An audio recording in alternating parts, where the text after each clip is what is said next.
process. People scared to get involved.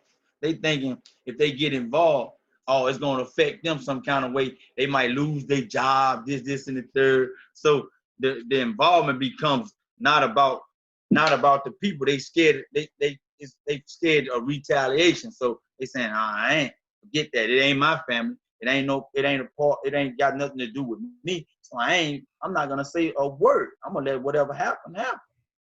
Well, we have to sit back, as you mentioned earlier, we have the EAT and think about that and evaluate it.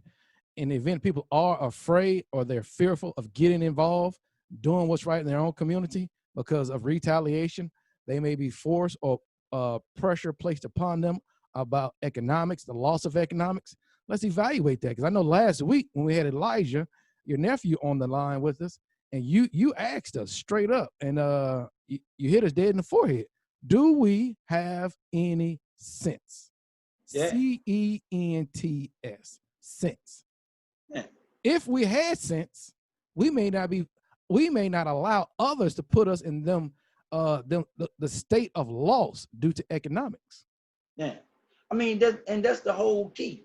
I mean, with any community trying to go to the next level, or a group of people trying to go to the next level, they have to have some cash flow. If you don't have no cash flow, ain't no way your condition gonna change. Your condition can change overnight if you had some cash flow to be able to provide services and a system to be able to provide for the community. Mm-hmm. If you ain't got those funds in play, then you can't do anything. You can't build houses without no cash. You can't build a banking system without no cash. You can't build grocery stores without any monetary funds. You see what I'm saying? These are the essential things that you need in the community to keep it thriving. You create jobs by having cash flow to create jobs.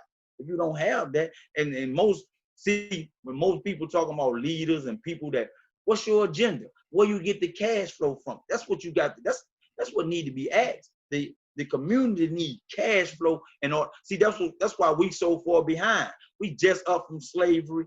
We for real. You know, the civil rights movement put a lot of civil legislation in place that we can have some equality or whatever, but we didn't have any cash flow to start off with. We started from behind the 8 ball. They let us go 1863, 1865, whichever number date that you choose. They let us go without any means of income, without any means of having the ability to provide for self. You know, we always talk about do for self and having a program, but we had no cash flow, so we just started from the what the people say in the street. Man, I started from the mud.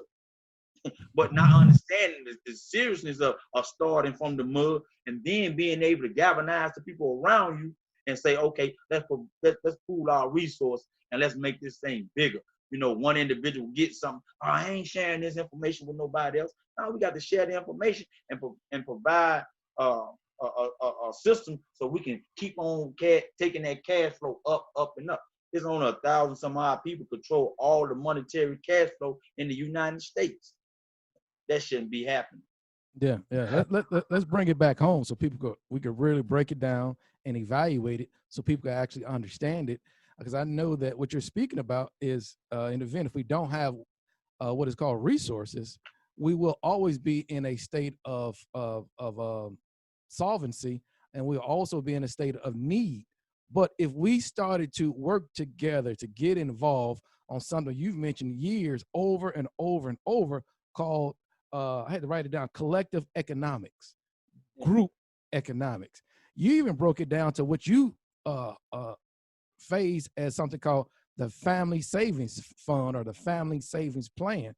Give us a little example of what this thing of group economics that you broke it down to the most micro level dealing with the family. Yeah, I mean, you know, back when I came off my extended vacation, I started to talk to my family members about dealing with cash. And all of us was wage workers at the time. So I pointed out 10 members in the family and say, we're going to start an extended family fund. But we put up $1,000. We put up $1,000 a piece, and we let that $1,000 become a banking system for us in case we need any cash. My car could break down or something. I need $500. I would go into in the extended family fund, borrow the $500 and pay it back at 7 to 8% interest on that $500, and then let that family fund keep uh, gaining momentum and growing.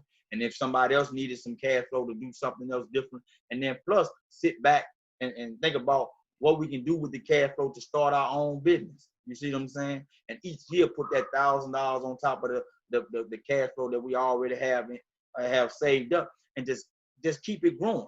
And then we created an economic system for ourselves.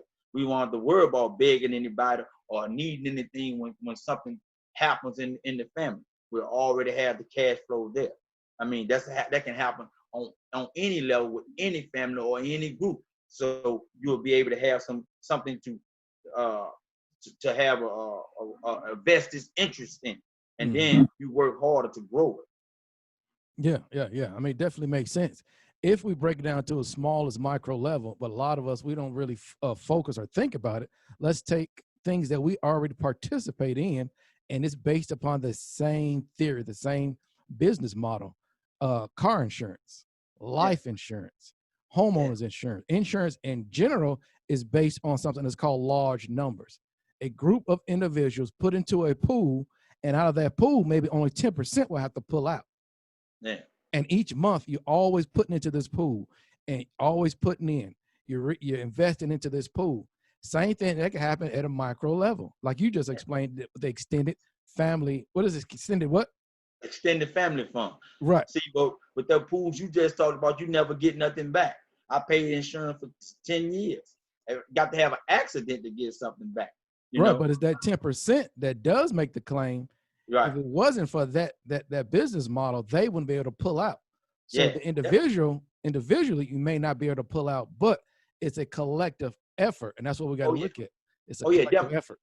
Yeah, definitely. And I like the model in a sense. But like I say, when you talking about a group of people paying into a dividend, a fund or a fund or whatever, and not being able to get nothing back is the whole thing. When in this extended family fund or the fund that we talking about creating, we talking about being able to have something or getting a dividend or some kind of proceeds back after the fact that you don't gain some interest or accumulated some more funding. You get the dividend back, like if you was had your money in a bank. You know, you get 0.5% interest on your $100 that you got in the bank. Same thing happens with the extended family fund. You get something back for your investment. You know, and the insurance company, but we as a people, we never question why we don't get anything back for having insurance. We automatically go get it. Oh yeah, I got to get insurance for my car. Same thing should be able to be done when it's talk about your family. Extended family fund. Oh, I got to put this $1,000 up every year in order to keep my family growing. You shouldn't be worried about where the money's or where the money's going or where it ain't going. See, but in insurance, I gotta have it because it's federally mandated that you have it. So it should be mandated that you put $1 back to be able to help your family grow as a family. Yeah. Definitely the local ordinances or statutes of each state, they definitely mandate in order to attempt to protect the body from property damage. And so as we look at and certain elements are mandated for property, what about life itself? Since there's not anything mandated for life, looks like sometimes we become a little bit reserved by not investing in our own self. Oh yeah, that's why I always talk about a black tax. You know, I'm a black man in America. I shouldn't have a problem with paying $1 back to the black tax. If they say we got 30 million people, 30 blacks in America, 30 million blacks in America. If we just pay $1 a piece, that's $30 million a month. $30 million a month times 12. What is that? That's millions and millions of dollars that we can do something other than keep begging for masters to provide us a meal on our table. We can provide our own meal with that black tax dollar. You see, these are kind of ways, these are things that we need to think about and start to implement and not worry about what our next president is gonna do for us. No, what we're gonna do for ourselves. SOS, we can save ourselves overnight if we start to think about what's going on with our cash flow that we have in our possession. I was also thinking about, Netflix. All of us got it in our household, right? They got 253 million subscribers, man, paying $12.99 a month. Man, that's billions of dollars a month that they generate. If we thought along the same kind of lines as those major companies think about how they pull in $12 to $15 a month per subscriber or per person, then we won't be crying about where the money's going. We already know where the money's at. You see, and that's what we got to start to do as a group of people, to think about how we can provide for ourselves instead of worrying about what the next candidate gonna do for us. Yeah, collective bargaining